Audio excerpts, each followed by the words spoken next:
Mtazamaji, karibu sana katika kuangazia medani za siasa. Habari kwa pamoja. Jina langu ni Official Rose D on the microphone. Bana, ni hatimaye Heche amefunguka mazito ukweli wote kuhusu kutumia pesa za Chadema. Ni ukweli gani ambao amezungumza ikiwa amekuwa na tuhuma hizi kwa muda sasa? Tuangazie kwa pamoja taarifa hii. Mwanasiasa na kiongozi wa Chama cha Demokrasia na Maendeleo Chadema, Mheshimiwa John Heche amesema kuwa hawezi kuyumbishwa wala kurudishwa nyuma na maneno au mashambulizi anayokutana nayo katika harakati zake za kisiasa, na amesema kuwa changamoto hizo kwake ni sehemu ya safari ya kusonga mbele na hazitakuwa sababu ya kubadili msimamo wake.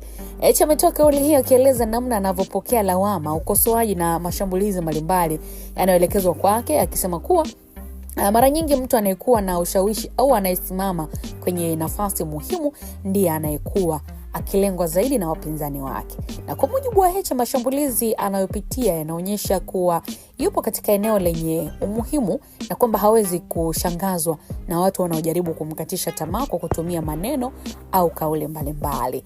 Katika nukuu yake, Heche anasema, mchezaji mwenye mpira ndiye anayekabwa.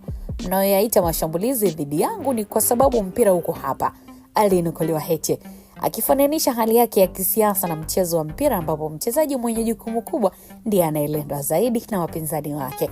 Lakini pia hakuishia hapo, aliongeza kuwa maneno yanayotolewa dhidi yake hayana uwezo wa kubadilisha msimamo wake wala kumfanya arudi nyuma katika malengo yake ya kisiasa. Amesema pia kuwa yeye si mtu wa kuogopa vitisho au kauli zinazotolewa kwa lengo la kumvunja moyo. Na katika kumnukuu, Heche anasema, haya maneno mengine wala sisikilizi wala yanipi shida. Waliokuwa wanajidanganya kwamba nitarudi nyuma, mimi ni mtu wa kutishwa. Unaweza kunirudisha nyuma kwa maneno ya mtaani hayo ya kanga. Mimi nasonga mbele, alisema. Bana, kauli ya Heche imekuja wakati ambapo wanasiasa mbalimbali nchini wamekuwa pia wakikumbana na mijadala mikali ya siasa au kwa mitandao ya kijamii, ikiwa ni moja ya maeneo yanayotumika kutoa maoni, ukosoaji na wakati mwingine mashambulizi dhidi ya viongozi na wanaharakati. Heche amesitiza kuwa msimamo wake hautegemei kelele za watu au maoni ya wanaotaka kumkatisha tamaa, bali ataendelea kuzingatia kile anachoamini kuwa ni sahihi kwa mustakabali wa wananchi na chama chake.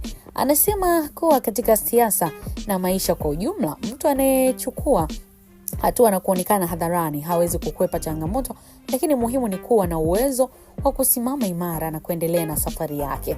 Kauli hii, mtazamaji, umeendelea kuzua mjadala miongoni mwa wafuasi na wadau wa siasa nchini, huku baadhi wakiona ni ujumbe wa kuonyesha uthubutu na kujiamini katika mazingira yenye ushindani mkubwa sana wa kisiasa.